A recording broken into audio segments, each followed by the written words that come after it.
সরকার চায় শেখ হাসিনাকে ফেরত আনতে, আর শেখ হাসিনাও দেশে ফিরে আত্মসমর্পণের কথা বলেছেন। কিন্তু পুরো বিষয়টি ভারত সরকারের কূটনৈতিক ও রাজনৈতিক সদিচ্ছার উপর নির্ভর করবে বলে মনে করেন পররাষ্ট্র প্রতিমন্ত্রী শামা ওবায়েদ। কথা বলেছেন শেখ হাসিনাকে ফেরানো প্রক্রিয়ার বিভিন্ন দিক নিয়ে। জুলাই গণহত্যা মামলায় ফাঁসির সাজা পাওয়া সাবেক প্রধানমন্ত্রী শেখ হাসিনাকে দেশে ফেরত আনতে ভারতের সঙ্গে কূটনৈতিক প্রচেষ্টা চালিয়ে যাচ্ছে সরকার। এদিকে শেখ হাসিনা নিজেই আন্তর্জাতিক গণমাধ্যমে দেশে ফিরে আত্মসমর্পণ করার ঘোষণা দিয়েছেন।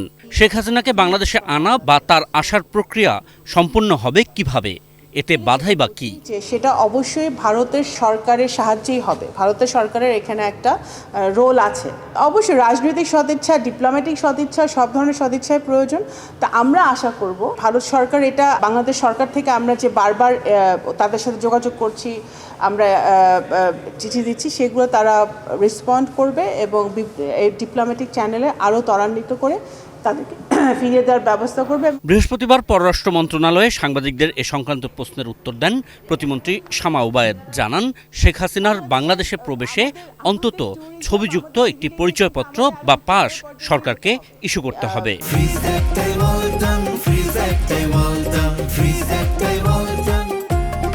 ওনার যদি এক্সট্রাডিশন ট্রিটি অনুযায়ী যদি ভারত সরকার এটা তড়িৎ গতিতে আগায়, যদি এক্সপেডাইট করে, যদি আসামি ফেরত আসে, তাহলে সেই অনুযায়ী ডকুমেন্ট হবে। একজন ব্যক্তির এক দেশ থেকে আরেক দেশে যাওয়ার জন্য জাস্ট একটা পিকচার আলা একটা ডকুমেন্ট লাগে যে ওই ব্যক্তি সেই ব্যক্তি। তো সেরকম একটা হয়তো ভারত সরকারও প্রোভাইড করতে পারে, সেটা বাংলাদেশ সরকার প্রোভাইড করতে হবে নাকি সে স্বরাষ্ট্র মন্ত্রণালয় ভালো বলতে পারবে। শামা ওবায়েদ বলেন, হাদি হত্যার আসামিরা এবং শেখ হাসিনা সবাই বাংলাদেশের পলাতক আসামি। ভারতে তারা কোনো বিশেষ মর্যাদায় নেই।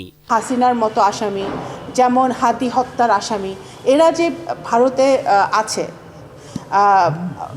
হাদি হত্যার আসামি জেলখানায় আছে, কোনো স্ট্যাটাসে নাই।